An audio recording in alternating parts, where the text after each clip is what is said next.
A UBC student who was disfigured and lost her vision in a brutal attack by her husband returned to BC today. And a warning, the pictures and details are disturbing. Rumana Manzoor was attacked last month while she was visiting her husband in Bangladesh. The 33-year-old Fulbright scholar and graduate student in political science had her eyes gouged out and part of her nose bitten off. Now, Manzoor arrived at Vancouver International early this afternoon, back in BC for the first time since that horrifying attack. Our Marissa Thomas talked to her today. And Marissa, I'm wondering how she's doing. Well, Deb, she's very emotional. She spoke of how happy she is to be back in Canada. She arrived here at YVR with her father, who is accompanying her for her medical treatment. And she's hoping that her mother and young daughter will be able to accompany or will be able to come sometime next week. The federal government and UBC have been very helpful to her. She says the federal government allowed them to enter the country on visitor's permits. So they're allowed to be here for 6 months while she seeks medical care, and UBC has done a lot to raise money for her to help her while she goes through this medical treatment.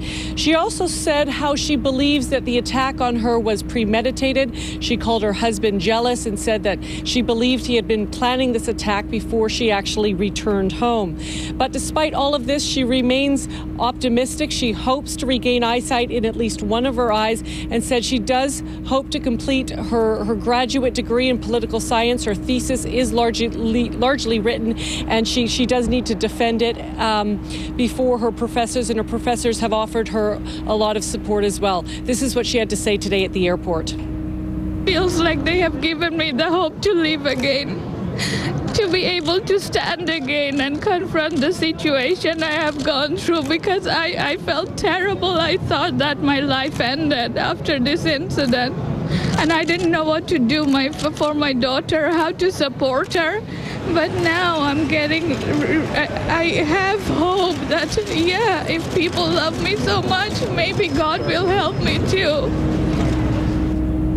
So from the airport, she headed directly to the Vancouver General Hospital Eye Care Centre, where UBC ophthalmologists will be looking at her.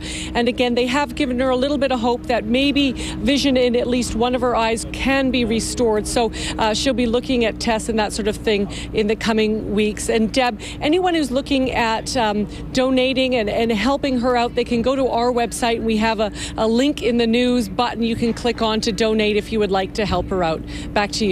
All right. Thank you, Marissa. Marissa Thomas reporting from the airport.